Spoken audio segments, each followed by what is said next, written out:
Hey y'all, today we're going to be talking about what we learned in Chapter 4, Basic Guarantees, Individual Programs, Special Services. Basically, we're going to be looking at IEPs 504s and some of the laws and regulations that have been established by the federal government. So the federal government is the one who put these laws in place. And so Section 504 is part of the Rehabilitation Act of 1973, and this protects the civil rights of individuals with disabilities, and it ensures that their societal needs are met. And this applies to all ages. It doesn't matter if you're 2 months or 100 years old. You are covered under it. And then there's Public Law 94-142, which is the Education for All Handicapped Children Act. And this is going to talk about the concept of individualized special education, creating the least amount of segregation possible between students with disabilities and their peers. And these are those 13 categories in that IDEA, Individuals with Disabilities Act. So these federal laws over time, they are going to be either created or rewritten. And the whole point was to improve treatment of those with disabilities and the education services that they need. They're going to start providing early intervention services, adding additional disability categories, the idea of transition plans. We'll get into more on that later. The accessibility in schools and society is now mandated. Requirements for functional behavior assessments and support and intervention plans and other programs that are going to help these children be successful in the school. So the biggest question students often ask is, what's the difference between 504 and IDEA? 504 is going to prohibit discrimination both in and out of school, whereas IDEA is going to guarantee education for students with disabilities in the school. So if you want to look specifically, the biggest concept is IDEA is going to be educationally based. Section 504 can be education, but it's also dealing everything else in life. So 504, though, does not provide federal funding.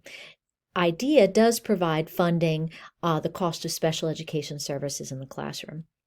In Section 504, the disability has to limit one or more major life activities for a student to qualify. IDEA, the disability adversely affects their education. So another big difference, 504 is going to be life activities. IDEA for the IEP is going to be educational. And Section 504, if they qualify, they have a 504 plan.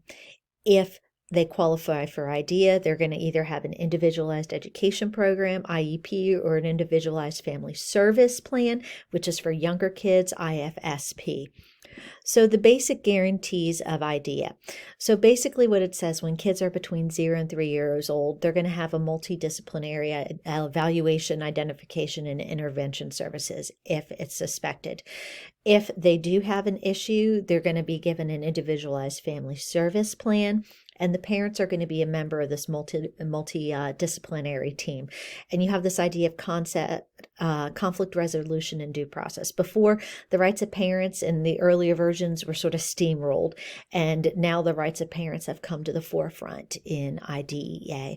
So basic guarantees when they're between 3 and 21 years old. They're guaranteed a free and appropriate public education. That's why you will often see students with severe disabilities, they will remain in the public school system until they are 21 and age out of the system. That they're going to be given an unbiased evaluation of their abilities and what their disability is. That if they qualify, they're going to be given an individualized education plan, an IEP as we know them. That these students, they'll be able to be instructed in the least restrictive environment. We have that whole alphabet soup, LRE. That parents are going to be participants in this process, again, not steamrolling their rights. And there's going to be procedural safeguards to protect the students and their growth.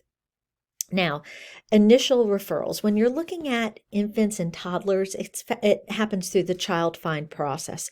But when you're looking at school age, they're often referred by school personnel or the parents. And that's something parents can do. Parents can write that initial referral request. So, identification of infants and toddlers. Most of the time, this can happen I shouldn't say most, some of the times it can happen around birth with either prenatal testing, which shows there's going to be some sort of a disability, or it can be something that's recognized at birth or newborn screening, such as for hearing impairments. Sometimes disabilities become apparent during infancy and the toddler years when they don't reach those developmental milestones. You have those well baby visits to the pediatrician, and the pediatrician picks up on some things that just aren't quite matching. And then Child Find allows parents or anyone else to report a suspected disability. So how do we identify school age? So first off, for most school age children, they have to go through a pre-referral intervention, which is what we call our multi-tiered systems of support, or sometimes response to intervention. Depends on the school district you're in, how it's classified. And then they have this pre-referral process where they have to consider any other factors that could be causing the disability. If all of that goes through, then we have the referral for evaluation, and a general education teacher, school counselor, or other school personnel can initiate the IEP process. Sometimes it happens through Child Find, though. Sometimes, again, it can happen through the parents. But these are the practical steps of the process. So you have the pre-referral, making sure there's nothing else that's causing the difficulties. Then you have the referral. And during the referral, the parent has to give consent for the child to be evaluated. If the parent does not give consent, the child cannot be evaluated. Then you will have the evaluation, and information here is going to be gathered from parents, teachers, the school, medical records, observations, academic testing, and they're going to look at all of that. And they're going to have a multidisciplinary team, which means people from all different areas of the school, general education teachers, special education teachers, administrators, and they're all going to come together and decide whether or not, looking at all this information, if the student has a disability that adversely affects their education. If so, you're going to have the IEP development, and the IEP team, not just the special education teacher, is going to create the IEP, and it outlines special services and specifies what is the least restrictive environment for this child. Then you will have the IEP implementation, in which the services that are listed in the IEP are actually provided to the child. But that's not the end of it. Each year you have to have an annual review to make sure that the student is meeting the goals, and it can be updated so that the student can continue to progress. And then eventually the student will need reevaluation. And this way the student is tested again and find out if they continue to have eligibility, or if they no longer have eligibility. Now, 504. Remember, this is the big difference. Disabilities here, they are not necessarily affecting their education. They're affecting their life circumstances. And so sometimes disabilities do not require special education services. However, these students, it doesn't mean that they can't benefit from accommodations or from related services. And so for 504, the multidisciplinary team is going to develop a 504 plan. Will there include needed accommodations and services? But then for the younger kids, we have the individual family service plan. And this is very similar to the steps of the IEP. The big difference is that rather than having a yearly review for these, because of the development happens so rapidly for children this age, they have the updates every 6 months where they're doing it. Now, back to basic elements of an IEP. When you have an IEP, there are certain pieces you have to have in it. Each state, each district is going to do them just a little bit differently. And after our daughter seeing all the different ways it can be written, it changes dramatically from each location. But there's certain elements that have to be included legally. One of the first elements that has to be there is the current performance. So this is the student's present levels of academic achievement. And so you want to talk about things, how the disability influences participation and progress in general education. And then you need to include goals. And these goals have got to be measurable and clearly defined and aligned with grade level standards. And this is all related to the participation in general education or educational needs resulting from the disability. Then you also have to talk about the special education and related services the student needs, accommodation, modifications, and support. And then how they're going to participate alongside individuals without disabilities. So, and then along with that, if they have to be pulled out, you need to justify your rationale on situations where they're not going to participate. And then you have to decide, are these students going to participate in state and district-wide testing? Are they going to need adaptations for assessment, and reasons for non-participation and explanation of alternative assessments would have to be given? And then you have to list the date and places for the start of services, where they're going to be delivered, how long it's going to take. And then a big piece is the transition services. And this needs to take place at age 16 or sooner. And this is where you begin to identify post-school goals and describe the transition assessments and services. So when my daughter was going through this, originally she wanted to be a veterinarian. And so when we started her transition services, we started looking at things within FFA and animal services that she could do. Eventually she decided she wanted to go in teaching instead. And so we involved her in activities and in classes that would encourage her and grow in that area. And then you have the age of majority rights. And that means the students have their rights transferred to them at age 18. And this is both a positive and negative. As a mama, it was hard turning over this to my child and knowing that if she wanted to, she could take over completely and not include anything that we wanted. But that's what it happens. And then measuring progress. How is progress going to be measured, and how often in the ways in which parents are going to be informed of their child's progress? And then sometimes you have to have a behavior intervention plan. And this is with students who have challenging behaviors or have violated school conduct codes. And you want to find ways to eliminate or reduce this behavior. And so we do what's called a functional behavior assessment. And it's trying to figure out why. What is the antecedent? Why did the student behave this way? What occurred to trigger this behavior? Then you have these individualized transition plans. And we talked about this happening at age 16, where we set post-secondary goals.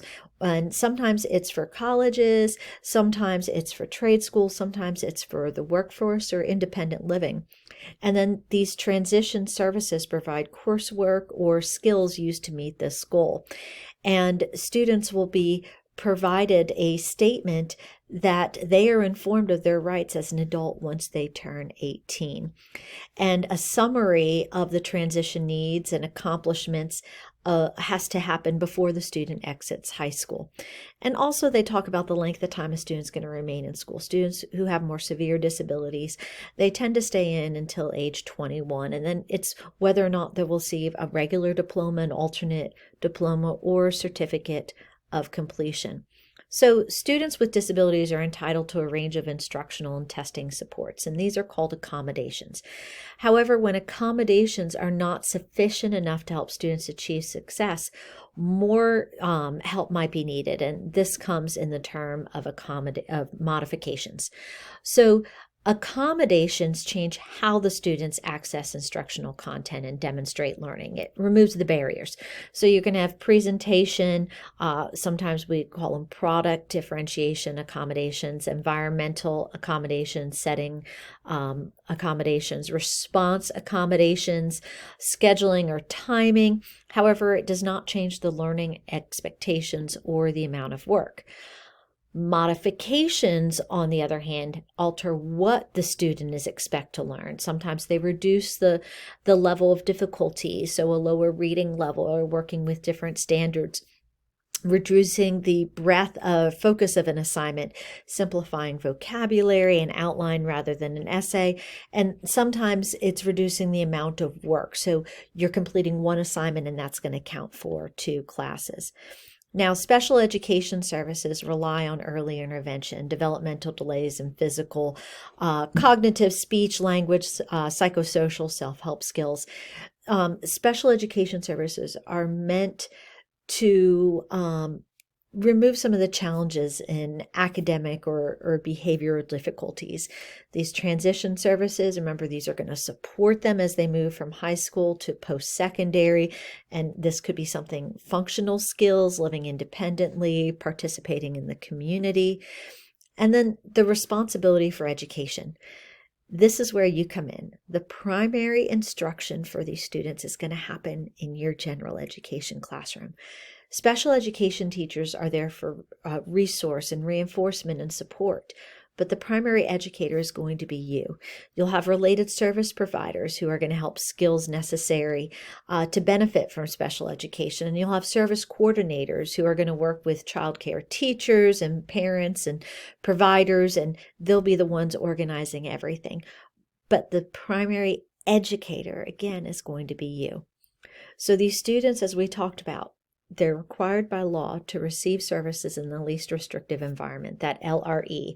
And students with disabilities, we want them educated with their peers because this is going to help them grow. And so, but this isn't always the case. Not all students can be with their peers every moment of the day. Sometimes it's more beneficial for them to pull them out. And so special education teachers will help guide that process.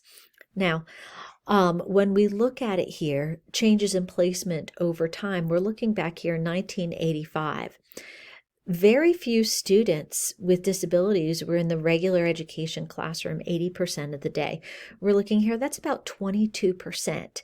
And then we look here in 2014, we're up to about 61% of students who receive services most of the day in their classroom. And you can see how that's declined for students who are receiving regular classes less than 40% of the day. In every area, you can see that students are going to be receiving the majority of their classes here with their general education teachers.